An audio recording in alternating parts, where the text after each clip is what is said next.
Hi అండి. అందరికీ నమస్తే. మిస్టర్ రాక్షసుడు పార్ట్ 18. అలా వారం రోజులు గీత విరాజ్ వర్క్ లో, మేఘ ఆకాశ్లు ప్రేమ ముచ్చట్లలో, ర్యాబిట్ గడి అల్లరితో సరదాగా గడిచిపోయింది. గీత మేఘన ఎప్పట్లాగని ఆఫీస్కి రెడీ అయ్యారు. గీత హాస్పిటల్లో ఆంటీని చూసి వారం రోజులు దాటిపోయింది. ఇంకా సండే వెళ్దామని అనుకున్నా ఆశ్రమానికి వెళ్ళటంతో కుదరలేదు. అందుకే ఈ రోజు వెళ్దాం అనుకుంది. నేను వెళ్ళి వాళ్ళని కలిసి రావాలి. నువ్వు కూడా రా, ఇద్దరం కలిసి వెళ్దాం. వామ్మో, మీ అత్త వాళ్ళు వచ్చారా? నేను రాలేను తల్లి. మీ అత్త నోటికి నేను సమాధానం చెప్పలేను. నువ్వు వచ్చేలోపు నేను హాస్పిటల్కి వెళ్ళి ఆంటీని కలిసి వస్తాను అని చెప్తుంది గీత. మేఘన వాళ్ళ అత్తకి గీత అనాథని చిన్న చూపు. ఆవిడ ఎప్పుడైనా కలిసినా రామ్ సీత గారు ఉన్నప్పుడు మామూలుగా ఉండి, వాళ్ళు లేనప్పుడు గీతని మాటలతోనే బాధ పెడుతుంది మేఘన వాళ్ళ అత్త. మేఘన కూడా వాళ్ళ అత్త ఏదైనా అంటే గీత బాధపడుతుందని, సరేనే త్వరగా హాస్పిటల్ నుండి వచ్చేసేయి, నేను కూడా వాళ్ళు వెళ్ళిపోగానే నాన్నతో వస్తాను. ర్యాబిట్ గడిని రంగంకి ఇచ్చేసి బాయ్ చెప్పి ఆఫీస్కి వస్తారు. ఇక ఈవినింగ్ వాళ్ళు అనుకున్నట్టుగానే గీత స్కూటీపై హాస్పిటల్కి, మేఘన రామ్ గారితో వాళ్ళ ఇంటికి వెళ్ళిపోయారు. మేఘన వాళ్ళ అత్త వాళ్ళు వెళ్ళిపోయాక రామ్ గారు మేఘనాన్ని డ్రాప్ చేసి వెళ్తారు, గీత ఒకతే ఉంటుంది అని. ఇక మేఘన రూమ్ కి వచ్చాక గీత కోసం చూస్తే గీత కనబడదు. ఇప్పటికీ చాలా లేట్ అయింది, మరి ఇంకా రాకుండా ఎలా ఉంది అని అనుకుంటూ మేఘన గీత నెంబర్ కి కాల్ చేస్తుంది. గీత నెంబర్ కి ఎన్నిసార్లు కాల్ చేసినా అవుట్ ఆఫ్ కవరేజ్ ఏరియా అని వస్తుంది. ఇక అప్పటికే టైం 9 అయినా గీత రాకపోవడంతో, గీత ఫోన్ కూడా కలవకపోవడంతో మేఘనలో టెన్షన్తో ఏడుస్తూ ఏం చేయాలో అర్థం కాక ఆకాష్కి కాల్ చేసి చెప్తుంది. ఆకాష్, నేను అక్కడికి వస్తున్నాను, గేటు దగ్గరికి రమ్మని చెప్తాడు. అప్పుడే ఇంటికి వస్తున్న సిద్ధార్థ్ గారికి ఎదురవుతుంది. మేఘనాన్ని చూసిన సిద్ధార్థ్ గారు మేఘన మొహం చూసి ఏమైంది అని అడగగానే మేఘన పెద్దగా ఏడుస్తూ గీత కనిపించడం లేదు అంకుల్ అంటుంది. సిద్ధార్థ గారు తను విన్నది నిజం కాకూడదని మళ్ళీ ఏంటమ్మా అని అనడంతో మేఘన గీత కనిపించట్లేదు అని అప్పటి వరకు జరిగింది చెప్తుంది. అది విన్న సిద్ధార్థ్ గారికి కళ్ళల్లో నీళ్లు తిరుగుతాయి. ఇక అప్పుడే అందరూ కూడా బయటకు వచ్చి విషయం తెలుసుకుని టెన్షన్ పడుతూ ఉంటారు.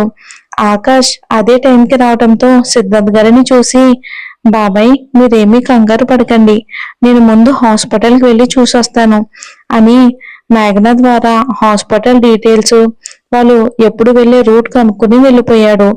ఆకాష్ వెతకడానికి వెళ్ళిన సిద్ధార్థ్ గారు నిలకడగా ఉండలేక అందరినీ చూస్తూ చిన్న ఎక్కడా అని అడుగుతాడు. విరాజ్ ఇప్పుడే వచ్చి ఫ్రెష్ అవ్వడానికి వెళ్ళాడు అని లలిత గారు చెప్పడంతో సిద్ధార్థ్ గారికి వెంటనే విరాజ్ రూమ్ దగ్గరికి వెళ్తారు కంగారుగా.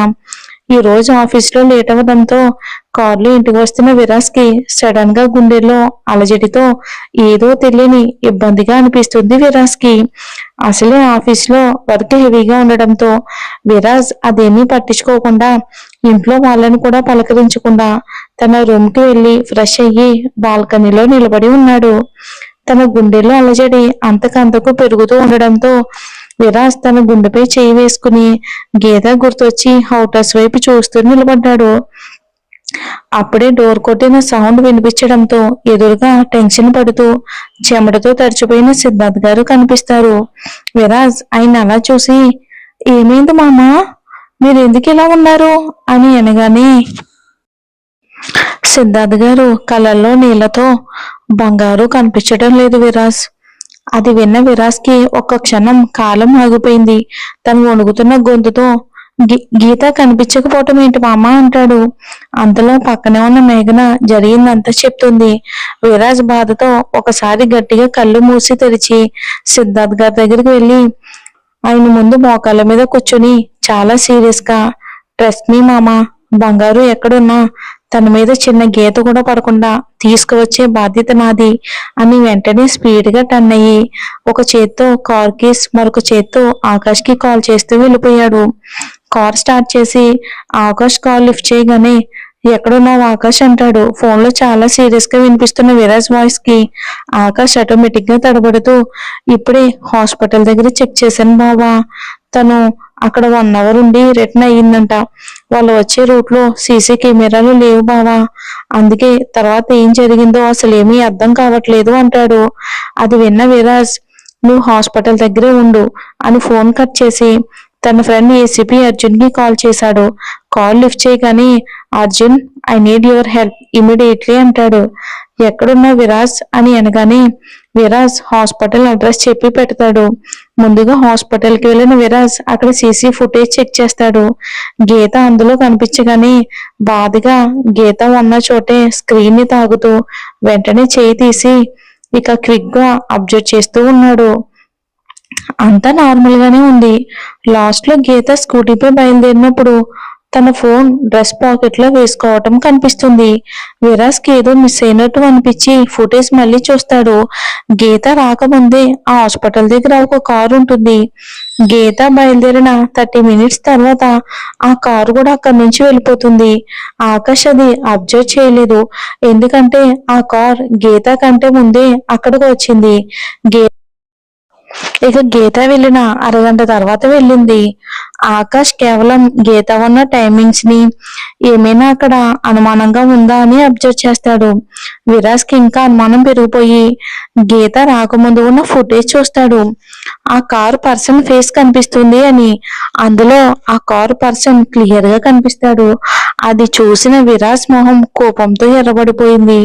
విరాజ్ ఎంత కోపంగా ఉన్నాడు అంటే ఇప్పుడు ఆ వ్యక్తి ఎదురుగా ఉంటే చంపేసి అంట. ఆకాష్ కూడా ఆ పర్సన్ ని చూసి వీడా అంటాడు. ఇక అంతలో అర్జున్ రావటంతో విరాజ్ వెంటనే ఒక ఫోన్ నెంబర్ ఇచ్చి, నువ్వేం చేస్తావో నాకు తెలియదు అర్జున్, నాకు ఈ నెంబర్ ప్రెజెంట్ లొకేషన్ తెలియాలి అంటాడు. అర్జున్ విరాజ్ ఫేస్ చూసి ఏం మాట్లాడకుండా, విరాజ్ కూడా అప్పుడే కాల్ రావడంతో మాట్లాడుతున్నాడు. ఒక చీకటి రూమ్ లో చైర్ కి కట్టేసి ఉంది గీత.